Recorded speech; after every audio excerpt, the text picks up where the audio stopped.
Good morning, students. This is our last topic from chapter first, part 1 book. Chapter first हम कर रहे हैं cold war study कर रहे हैं, the era of cold war, यानी कि जो शीत युद्ध का दौर है वो हम स्टडी कर रहे हैं. शीत युद्ध मैंने आपको बहुत इसके पॉइंट्स जो हैं, काफ़ी सारे टॉपिक इसके हम ऑलमोस्ट क्लियर कर चुके हैं और ये हमारा इसका लास्ट टॉपिक है. टॉपिक हमारा है India and the cold war, यानी कि इंडिया और जो शीत युद्ध है उसके बीच में क्या रिलेशन रहा है, इंडिया का क्या रोल रहा है, क्या हम उसके नेगेटिव पॉजिटिव दोनों एस्पेक्ट पढ़ेंगे कि इंडिया का क्या रोल रहा है, उसके इंडिया के ऊपर क्या इफ़ेक्ट रहा है, प्लस जो इंडिया की जो एक भूमिका है वो किस तरीके से दिखाई देती है ड्यूरिंग कोल्ड वॉर.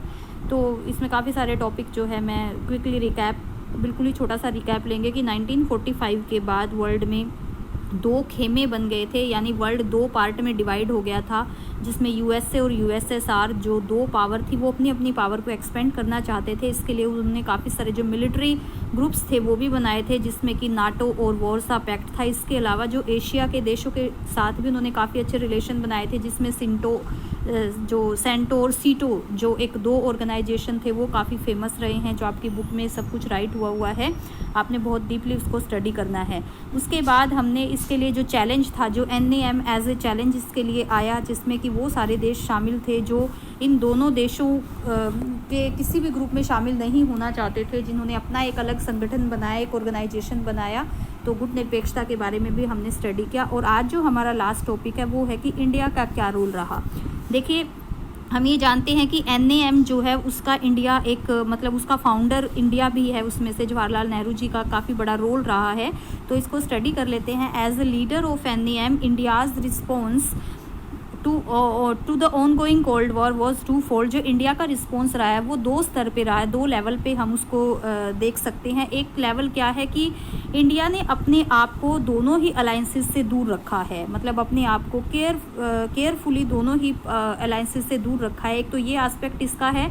दूसरा है it raise its voice against the newly decolonised countries becoming part of these alliances. और इसके अलावा इंडिया ने अपनी आवाज़ उठाई है जो न्यूली डिकोलोनाइज्ड कंट्रीज़ है, यानी जो स्वतंत्र हुए हैं देश, उनको भी सजग किया है कि वो इन दोनों अलायंसेस में से किसी का भी हिस्सा ना बने. तो ये दो तरह से इंडिया ने एक गुट निरपेक्षता की जो नीति है उसके अंडर दो तरह से काम किया है. एक तो खुद को भी दोनों ही ग्रुप से दूर रखा है, दूसरा जो दूसरे देश आज़ाद हुए हैं उनको भी दूर रखने का ही एक तरह से सजेशन दिया है.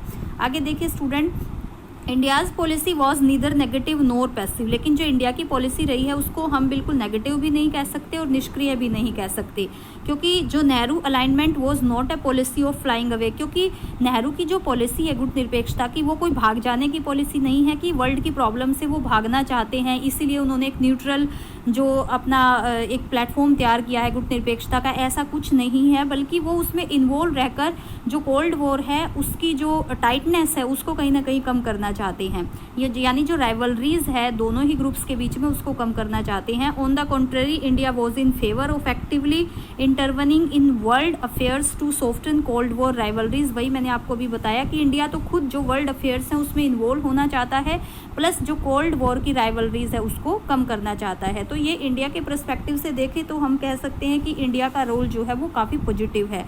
India tried to reduce the differences, क्योंकि इंडिया ने हमेशा से जो डिफरेंसेस हुए हैं अलायंस के बीच में कोल्ड वॉर की वजह से उनको कम करने की कोशिश की है, और जो डिफरेंसेस हैं उनको प्रिवेंट करने की कोशिश की है, जिससे वर्ल्ड जो है एक वॉर से बचा रहे, एक युद्ध से बचा रहे. इंडियन डिप्लोमेट्स, जो इंडिया के डिप्लोमेट्स हैं, जो राजनयिक हैं, प्लस जो लीडर्स हैं, वो हमेशा से ही एक कम्युनिकेशन का माध्यम अपनाना चाहते हैं, मतलब बातचीत या एज ए मीडिएटर जो होता है कि मध्यस्थता की भूमिका निभाना चाहते हैं, ताकि जो कोल्ड वॉर की जो राइवल्स हैं, यानी जो कोल्ड वॉर जिनके बीच में है उसको कम किया जा सके. और इस चीज़ को हम जो कोरिया युद्ध हुआ था, कोरियन वॉर हुआ था, उसमें हम देख सकते हैं कि जवाहरलाल नेहरू ने काफ़ी अच्छा रोल प्ले किया था, जिसकी वजह से ये राइवलरी काफ़ी हद तक कम हुई थी. It is important to remember that India chose to involve other members of non-aligned group in this mission. India ने बाकी जितने भी गुट निरपेक्षता आंदोलन से जुड़े हुए देश हैं उनको भी अपने इस मिशन में इन्वॉल्व किया है, कि उनको भी इंस्पायर किया है कि वो भी इसी तरह की पॉलिसी को फॉलो करें. During the cold war, India repeatedly tried to active those regional and international organization which were not a part of the alliances led by the US and USSR. देखिए स्टूडेंट, इंडिया ने बहुत सारे organisations, जो अंतर्राष्ट्रीय संगठन हैं और जो रीजनल संगठन हैं, ऑर्गेनाइजेशंस हैं, उनको मतलब एक्टिवली पार्टिसिपेट करने को कहा है, जो यूएस और यूएसएसआर का पार्ट नहीं है। मतलब उनको प्रमोट करने की कोशिश की है, ऐसे ऑर्गेनाइजेशंस को प्रमोट करने की कोशिश की है जो यूएस और यूएसएसआर के द्वारा नहीं चलाए जाते। इससे क्या होगा कि लोगों, जितने भी देश होंगे, उनको एक इंस्पिरेशन मिलेगी कि वो इंडिपेंडेंटली अपना कोई भी डिसीजन ले सकते हैं। ज़रूरी नहीं है कि उनको इन यूएस और यूएसएसआर का ही फॉलोवर्स बना जाए। आगे देखिए स्टूडेंट, क्योंकि नेहरू जी का विश्वास है, Nehru's reposed great faith. Nehru ji का क्या विश्वास है कि नेहरू जी बिलीव करते हैं कि ये genuine commonwealth of free and cooperating nation. Nehru ji इस बात में बहुत अच्छे से बिलीव करते हैं कि जो स्वतंत्र और परस्पर सहयोगी राष्ट्र होते हैं, कॉमनवेल्थ होता है राष्ट्रकुल, यानी बहुत सारे देश होते हैं जो काफ़ी ज़्यादा जेन्युइन होते हैं और आपस में कोऑपरेशन से काम करते हैं। नेहरू जी का इस पॉलिसी में बहुत अच्छा विश्वास है, बिलीव करते हैं वो इन चीज़ों में, that would play a positive role in softening. और इससे क्या हुआ है कि कोल्ड वॉर बेशक एंड नहीं हुआ, ख़त्म नहीं हुआ, लेकिन जो उसकी राइवलरी है वो काफ़ी हद तक सॉफ्ट हुई है। एक पॉजिटिव रोल नेहरू जी की जो थिंकिंग है, उसने एक पॉजिटिव रोल प्ले किया है। तो इसमें हम देख रहे हैं कि इंडिया का काफ़ी बड़ा रोल है। इंडिया की जो पॉलिसी है वो काफ़ी पॉजिटिव दिखाई देती है हमें, जो नॉन अलाइनमेंट की पॉलिसी है। इसके बाद देखते हैं हम इसके कुछ पॉजिटिव और नेगेटिव आस्पेक्ट। पहले हम सबसे पहले जो कूटनिरपेक्षता की नीति है उसके पॉजिटिव आस्पेक्ट देखते हैं, जिसमें मेनली हम दो आस्पेक्ट देखते हैं कि इंडिया के लिए इसका क्या फ़ायदा हुआ है। देखिए, non alignment was not as some suggest, ये कोई एक सजेशन नहीं है, बल्कि एक बहुत ही नोबल आइडिया है, एक उदार आदर्श है, जिससे कि इंटरनेशनल जो कॉजेज हुए हैं वो काफ़ी हद तक मतलब जिनको संभालने में इंडिया काफ़ी सक्सेसफुल रहा है। तो इंडिया का जो रोल है वो हम किस तरीके से देखते हैं। कुछ लोग मानते हैं कि इंडिया का इसमें कोई इंटरेस्ट नहीं है, मतलब इंडिया के लिए कोई बेनिफिशियल नहीं है, लेकिन कुछ ऐसे हम कुछ रीज़न पढ़ेंगे जिससे हम देखते हैं कि इंडिया के लिए काफ़ी बेनिफिशियल है। फर्स्ट इसमें देखिए, non alignment allowed India to take international decisions and stands that serve it interest rather than the interest of the super powers and their alliance. Non alignment की जो पॉलिसी है, जो गुटनिरपेक्षता की जो पॉलिसी है, उससे इंडिया काफ़ी जो इंटरनेशनल डिसीजंस हैं वो लेने में मतलब वो जो डिसीजन है वो काफ़ी अच्छे से ले सका है, और उसके जो इंटरेस्ट है वो काफ़ी फुलफ़िल हुए हैं इंडिया के, बजाय कि जो सुपर पावर्स हैं उनके इंटरेस्ट फुलफ़िल हुए हैं। मतलब इंडिया अपने आप को एक अच्छा प्लेटफॉर्म देने में मतलब सक्षम रहा है, बजाय कि वो सुपर पावर्स का फॉलोवर्स बना। मतलब उसने ऐसा पसंद नहीं किया कि वो सुपर पावर्स का फॉलोवर्स बने, उसने खुद अपने इंटरनेशनल डिसीजन लिए हैं। तो ये एक पॉजिटिव पॉइंट है। ये किसकी वजह से पॉसिबल हुआ है? नॉन अलाइनमेंट की पॉलिसी की वजह से। सेकंड देखिए, सेकंड क्या है, India was often able to balance one super powers. इससे क्या हुआ है, इंडिया एक बैलेंस बनाने में भी काफ़ी सक्सेसफुल रहा है दोनों ही सुपर पावर में। अगर देखिए, सपोज करो एक सुपर पावर अगर इंडिया को इग्नोर करती है तो इंडिया के पास क्या कर सकता है, it could tilt towards the other. वो दूसरे जो सुपर पावर है उसके पास मतलब टिल्ट हो सकता है। अगर सपोज करो एक जो सुपर पावर है उसको प्रेशराइज करने की कोशिश करती है, इससे इंडिया एक बैलेंस बना के चलता है। इससे जो दोनों ही सुपर पावर्स हैं वो इंडिया के ऊपर अपना एक खौफ नहीं जमा सकती, मतलब वो टेंशन फ्री नहीं हो सकते कि हम इंडिया को नेग्लेक्ट कर दे। तो ये नॉन अलाइनमेंट की पॉलिसी की वजह से ही हुआ है। कहीं ना कहीं दोनों सुपर पावर्स के अंदर डर रहा है कि वो इंडिया को किसी भी तरीके से इग्नोर नहीं कर सकी हैं। तो ये तो एक इंडिया के इंटरेस्ट या इंडिया के फेवर में हम कह सकते हैं नॉन अलाइनमेंट का। लेकिन कुछ एक ऐसे पॉइंट्स भी हैं जिसमें हम कह सकते हैं कि मतलब इंडिया से इससे कोई ज़्यादा मतलब इफेक्ट नहीं हुआ है इंडिया का इसके ऊपर, तो उसको भी हम स्टडी कर लेते हैं। कुछ जो क्रिटिक्स होते हैं वो क्रिटिसाइज़ करते हैं इस चीज़ को, तो उसके लिए भी दो पॉइंट है हमारे मेन। फर्स्ट है, India's non alignment was said to be unprincipled. देखिए, इसको अनप्रिंसिपल्ड कहा है। जो क्रिटिक्स हैं इसको कहते हैं ये कि सिद्धांत विहीन है। वो सिद्धांत विहीन क्यों कहते हैं? क्योंकि it's the name of pursuing it said often refuse to take मतलब जो इंडिया है इसमें वो जो pursuing its national interest India, it was said often refuse to take a firm stand on crucial international issues. देखिए, जो critics है वो कहते हैं कि जो कई बार ऐसे इंटरनेशनल इश्यूज़ हुए हैं, बहुत ही टिपिकल इश्यूज़ हुए हैं, उसमें इंडिया एक सही डिसीजन नहीं ले पाया है, सही स्टैंड नहीं ले पाया है, कंसिस्टेंसी नहीं रख पाया है, तो इसलिए इसको सिद्धांत विहीन कहा गया है। जो क्रिटिक्स हैं वो ऐसा कहते हैं। दूसरा, it is suggest that India was inconsistent and took contradictory posture having criticized others for joining alliances। देखिए, इंडिया गुट निरपेक्षता की पॉलिसी क्या है कि आप किसी भी ग्रुप में, किसी भी अलायंस में शामिल नहीं होंगे। सबसे पहला तो ये इसकी एक मतलब कंडीशन है। दूसरा, अब इंडिया इसमें कितनी कंसिस्टेंसी रख पाया है? इंडिया इसमें कोई खास कंसिस्टेंसी नहीं रख पाया है, क्योंकि देखिए जो ट्रीटी ऑफ फ्रेंडशिप इन अगस्त 1971 में इंडिया ने एक जो ट्रीटी साइन की थी यूएसएसआर के साथ 20 साल के लिए, आप सबको पता है, हमने जब अपना चैप्टर पढ़ा था एक, उसमें जब बांग्लादेश जो वॉर हुआ था इंडिया में, इंडो पाक वॉर हुआ था, तो उसमें बांग्लादेश का जो इशू था उसके ऊपर इंडिया को ज़रूरत थी, एक किसी भी पावर से हेल्प लेने की ज़रूरत थी, तो इंडिया ने यूएसएसआर के साथ एक ट्रीटी साइन की थी। जबकि जो नॉन अलाइनमेंट की क्या कंडीशन है कि कोई भी देश किसी के साथ मतलब किसी का फॉलोवर्स नहीं बनेगा। तो जो क्रिटिक्स है उन्होंने देखा कि इंडिया एक तरीके से इस अलायंस से जुड़ चुका है और उसने यूएसए को नेग्लेक्ट किया है। तो this was regarded particularly by outside observers. जो ऑब्जर्वर्स थे उन्होंने इसी तरीके से ऑब्जर्व किया एज विचुअली जॉइनिंग द सोवियत अलायंस, की इंडिया ने मतलब सोवियत अलायंस को ज्वाइन कर लिया है। The Indian government view was that India needed diplomatic and possibly military, क्योंकि इंडिया की जो गवर्नमेंट थी उसका क्या कहना था कि उसको सिर्फ मिलिट्री सपोर्ट की ज़रूरत थी, एक जो मतलब उसको उस टाइम नीड थी, एक डिप्लोमेटिक जो राजनयिक होते हैं बातचीत की ज़रूरत थी उस time during the Bangladesh crisis, क्योंकि बांग्लादेश का क्राइसिस हो चुका था, तो इसीलिए उसने इस ट्रीटी पे साइन किए थे। इंडिया का कहना था कि इसका मतलब ये बिल्कुल नहीं है कि वो यूएसए से अपने रिलेशन ख़त्म कर रहा है, मतलब इंडिया ने अपने आप को बचाया था, अपने आप को मतलब इसमें अपना पॉइंट जो था वो क्लैरिफाई किया था। लेकिन जो क्रिटिक्स हैं वो ऐसा नहीं मानते हैं, उनका मानना है कि ये जो पॉलिसी है इंडिया इसमें मतलब इसको कंसिस्टेंट नहीं रहा है इसको मतलब फॉलो करने में।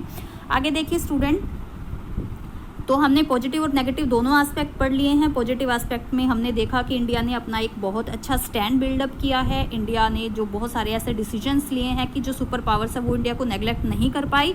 और नेगेटिव एस्पेक्ट में भी जो क्रिटिक्स हैं हमने देखा है कि क्रिटिक्स का कहना है कि ये जो पॉलिसी है ये अनप्रिंसिपल्ड रही है। आगे देखो, non alignment as a strategy involve in the cold war context.